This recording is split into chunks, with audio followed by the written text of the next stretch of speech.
ನಮಸ್ಕಾರ Karnataka. Hair accessories ಅಂದ್ರೆ almost ಗರ್ಲ್ಸ್ಗೆ ಇಷ್ಟ ಇದ್ದೇ ಇರುತ್ತೆ. But hair accessories just 15 rupees ಇಂದ ಸ್ಟಾರ್ಟ್ ಆಗ್ತಿದೆ. ಎಲ್ಲಿ ಅಂತ ಯೋಚನೆ ಮಾಡ್ತಾ ಇದ್ದೀರಾ?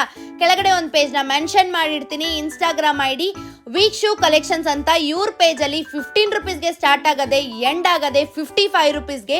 ತುಂಬಾ ತರ ಪ್ಯಾಟ್ರನ್ಸ್ ಇದೆ, ಕಲರ್ಸ್ ಇದೆ, ಕ್ವಾಲಿಟಿ ಅಂತೂ ಸಖತ್ತಾಗಿದೆ ಅಂತಾನೆ ಹೇಳ್ಬೋದು. ಇವ್ರ ಹತ್ರ party wear clips, regular clips, butterfly clips, flower caps, ದೊಡ್ಡ ಸೈಜ್ ಇಂದ ಹಿಡಿದು ಚಿಕ್ಕ ಸೈಜ್ ವರ್ಗು ಎಲ್ಲಾ ತರ ಕ್ಲಿಪ್ ಸಿಗ್ತಿದೆ. ಎಲ್ಲಾ ತರ ಪ್ಯಾಟ್ರನ್ಸ್ ಕೂಡ ಇದೆ. ಇನ್ನ art fur clips, flower claws, mini butterfly clips, dual colour clips, matte air clips, scrunchies ಕೂಡ ಇವ್ರ ಪೇಜಲ್ಲಿ ಇದೆ. ಎಲ್ಲಾ ತರ ಸ್ಕ್ರಂಚೀಸ್ ಕೂಡ ಡಿಫ್ರೆಂಟ್ ಟೈಪ್ಸ್ ಕೂಡ ಇದೆ. ಇನ್ನ ಮಕ್ಳಿಗೆ ಬೇಕಂದ್ರೆ ಹೇರ್ ಬ್ಯಾಂಡ್ಸ್ ಮತ್ತೆ ಕೊರಿಯನ್ ಏರ್ ಪಿನ್ಸ್ ಕೂಡ ಸಿಗ್ತಿದೆ. ಖಂಡಿತ ಅವ್ರ ಪೇಜ್ಗೆ ಹೋಗಿ ವಿಸಿಟ್ ಮಾಡಿ, ನೀವು ಕೂಡ ಪರ್ಚೇಸ್ ಮಾಡಿ. ಇನ್ನ ಅದು ಮಾತ್ರ ಅಲ್ಲ, ಇವ್ರ ಪೇಜಲ್ಲಿ ಮೆಹಂದಿ ಸ್ಟೆನ್ಸಿಲ್ಸ್ ಕೂಡ ಇದೆ. ಅದು ಹೆಂಗಪ್ಪ ಯೂಸ್ ಮಾಡೋದು ಅಂದ್ರೆ ಜಸ್ಟ್ ಅದನ್ನ